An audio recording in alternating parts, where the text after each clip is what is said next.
Eko. Jadi mungkin kan menanggapi Indra kan udah hidup lagi. Ya. Kalau buat aku sebagai sahabat, apapun yang dilakukan, teman baik, teman dekat, kalau selama itu bisa membuat mereka bahagia, ya sangat mendukung, sangat support. Dalam arti mendukungnya tuh untuk mereka bahagia ya, kan itu udah pilihan mereka. Sekarang nggak ada orang yang senang kalau sahabatnya menderita, sahabatnya susah, nggak ada yang senang. Tapi kalau mereka punya pilihan untuk bisa bersatu kembali dan itu baik adanya, dan tanggung jawab mereka kan nggak cuma sekedar hanya mereka berdua, tapi ada 2 malaikat kecil yang perlu mereka jaga, mereka kembalikan lagi kepercayaan untuk bisa mempunyai keluarga yang utuh. Itu aja sih. Sering terutama dari Dila, itu juga yang membuat aku surprise bahwa malah pada saat mereka berpisah, aku sama Dila hubungannya jadi jauh lebih baik gitu loh. Bukan berarti dulu nggak baik, dulu jarang ngobrol, nggak gitu terlalu dekat, tapi setelah mereka berpisah waktu itu, apalagi waktu pas Bekti sakit, kita jadi lebih intens, terus sering ketemu. Dila juga banyak cerita, banyak share. Dari keputusan Dila mau menggugat cerai, aku udah sempat mengingatkan bahwa dipikir lagi baik-baik, lalala segala macem. Terus akhirnya mereka memutuskan untuk mau rujuk. Ya udah, aku bilang perlu diingat bahwa pernikahan itu, hubungan kalian itu nggak cuma seperti kayak mainan Lego yang tinggal dirakit, dipasang, disetting, dibubarin, dikuatin lagi. Jadi kali ini harus lebih bener-bener ambil keputusan, apalagi kan sudah berkaitan dengan 2 anak kecilnya mereka. Tadi sempat kaget nggak sih mereka mau rujuk? Nggak. Waktu awal aku udah bisa ngelihat dalam arti gini, pada saat mereka udah berpisah, Bekti itu kan masih bolak-balik ke rumah sakit kan, masih ada perawatan, masih ada beberapa tindakan yang mesti dilakukan. Nah itu Dila sering banget untuk info aku, Tendi aku mau dong nemenin Mas Bekti. Jadi dari situ pun aku ngeliat emang mereka tuh nggak bisa pisah ya gitu. Ya mungkin memang orang ngeliatnya gila emang gampang kawin cerai kan, tapi tiap orang punya urusan hati yang beda-beda ya, nggak bisa kita ukur gitu loh. Jadi ya pada saat dari awal pun mereka juga, tapi mungkin akan beda kali tangan yang ngurus langsung kalau bukan dari Dila sendiri. Tidak disetujui ibu mertuanya. Aku nggak tahu kalau soal itu. Maksudnya bukan nggak tahu dalam hal apa ya. Mungkin orang tua punya banyak cara ya untuk bisa protek ke anak-anaknya. Kita mungkin ada ibu di sini yang juga punya cara untuk bisa memprotek anak-anaknya. Anak-anak jangan sampai sakit hati, anak-anaknya jangan sampai susah, jangan sampai jatuh. Setiap ibu pasti punya cara untuk bisa menunjukkan rasa cinta sama anak-anaknya. Tapi ya aku nggak bisa berkomentar banyak kalau ada beberapa hal yang sekarang ini jadi highlight orang-orang bahwa tidak disetujui oleh orang tuanya Dila dan sebagainya. Ya itu balik lagi ke yang menjalankan dan yang harus menerima situasi yang kurang begitu nyaman. Tendi sempat kaget nggak sih mertuanya Bekti nggak ngerestuin rujuk? Sempat kaget nggak mertua Bekti nggak ngerestuin rujuk? Bukan masalah kaget atau enggak ya, cuman ya surprise-nya adalah banyak hal yang terlalu banyak dibeberkan aja gitu di luar sana. Jadi kalau menurut aku untuk blessing atau enggak kan setiap orang tuh punya hak untuk bisa memberikan blessing kepada anak-anaknya, tapi jadi ada banyak cerita panjang yang sebetulnya jadi nggak ada urusan yang utamanya, itu yang menyedihkan sih sebetulnya. Nah, Denny benar nggak sih kalau aku nggak perlu nasihatin karena mereka sebetulnya kan bukan nasihat yang mereka perlukan, tapi adalah perlu berpikir ulang gitu istilahnya, bahwa toh nasihat aku kan juga sebetulnya nggak terlalu berpengaruh besar ya sama Bekti, karena aku juga bukan orang tuanya Bekti. Paling aku cuma gini, pikir baik-baik ya, ini tuh bukan mainan loh, bukan lo pacaran putus balik lagi, aku bilang gitu.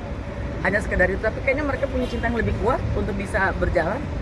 Dan apalagi Dila sebagai perempuan, menurut aku di saat Bekti susah, dia bukan meninggalkan Bekti karena harta. Ya, pada saat Bekti sakit, semua menganggap bahwa Dila meninggalkan Bekti karena udah susah, karena udah nggak bisa kerja. Enggak ya, maksud aku ya dengan situasi seperti ini Dila membuktikan bahwa dia punya cinta yang bisa dia buktikan sama Bekti. Dan sekarang tinggal Bekti mampu nggak untuk bisa menguatkan lagi segala macam pikiran orang dan lain sebagainya untuk bisa membuktikan bahwa mereka betul-betul bisa menjalani hidup yang baru lah. Dila curhatnya apa teh? Hah? Dia sering curhat gak? Curhat sama teteh Dilanya? Curhatnya apa? Kan katanya sering curhat. Ya kan nggak perlu harus aku ceritain semua. Curhatnya paling seputar ya pada saat yang tadi seperti aku udah bilang, bahwa pada saat mereka udah bercerai pun setiap ada kunjungan ke rumah sakit, Dila suka telepon, teh aku pengen nemenin Mas Bekti. Jadi di situ aku juga bisa nilai bahwa ini sebetulnya Dila memang masih pengen terus deket sama Bekti gitu loh. Tendi mertuanya Bekti sempat sebut katanya didik guna segala macam itu, teteh percaya nggak sih? Aku nggak mau tahu. karena buat aku hari gini ngapain mesti melihat dari hal yang kita kan hidup di dunia yang nyata ya sekarang, ya udahlah gitu, kita punya kehidupan, punya sang pencipta, ya udah kenapa kita nggak yang benarnya aja sih. Tendi mertuanya Bekti sempat sebut-sebut yang tahun 2016 itu, mungkin Tendi gimana sih tanggapannya? Ya, membahas masa lalunya Ya, itu 2016. urusan Bekti dan mertuanya, bukan urusan aku. Tendi, benar nggak sih kalau Kak Bekti sendiri banyak utang atau segala macam gitu, banyak yang beranggapannya seperti Sekarang itu, kalaupun sampai misalnya jual Bekti beli. banyak utang, emang kenapa? Dan wajar-wajar, lu juga pasti pada yang punya utang kan? Emang kenapa? Emang dosa kalau punya utang? Jadi kalau menurut aku gitu, hutang piutang setiap rumah tangga sah-sah aja sih gitu loh. Tapi kalau sampai Bekti sekarang dijudge bahwa dia punya hutang 2,4 miliar, aku tiap telepon sama Bekti emang ngomong gini, Bekti, lu gila lu utang sampai segitu, sampai Bekti tuh ngakak. Utang dari mana Tendi? Gue berarti gue udah kaya banget atau gue udah miskin banget istilahnya gitu. Dan masalah rumah yang dijual itu nggak ada hubungannya dengan diagunkan ke bank. Pada saat mereka bercerai, Bekti dan Dila memang sudah memutuskan rumah ini akan dijual. Bukan karena apa-apa, karena kan mereka udah nggak bersama kan di satu atap, jadi rumah itu sebaiknya dijual. Jadi jangan dikait-kaitkan bahwa itu hubungannya dengan agunan bank dan lain sebagainya. Teh soal ucapan mertuanya Induk yang menilai kalau Indra tuh itu tanggapannya gimana sih? Masih ada kata-kata seperti itu? Tanya aja sama yang bersangkutan. Kalau sama aku tanya yang aman-aman aja. Ya kalau aku sih ngeliatnya gini, manusia itu nggak ada yang kertas putih polos ya. Setiap manusia salahnya pasti ada. Aku pun demikian, mungkin segudang atau lebih. Jadi kita tuh manusia kan hidup di past, present, sama future. Ya udah sekarang aja main ke depan dijalanin.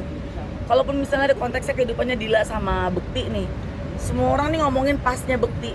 Toh Dila menerima Bekti di keadaan yang sekarang dan bersiap untuk yang ke depan, gitu aja sih simpelnya. Tendi mertuanya Bekti sempat sebut kesalahannya berulang. Mungkin Tendi tahu nggak sih atau seperti apa tanggapannya? Tanya aja sama mama mertuanya Bekti, jangan tanya sama aku. Aku kan teman baik ya. Tendi kalau melihat Kak Bekti sendiri sekarang sudah apa sih kayak kerja terus, MC terus, sedangkan kesehatannya masih belum pulih 100%. Itu Tendi sebagai Kata siapa kesehatannya belum pulih 100%?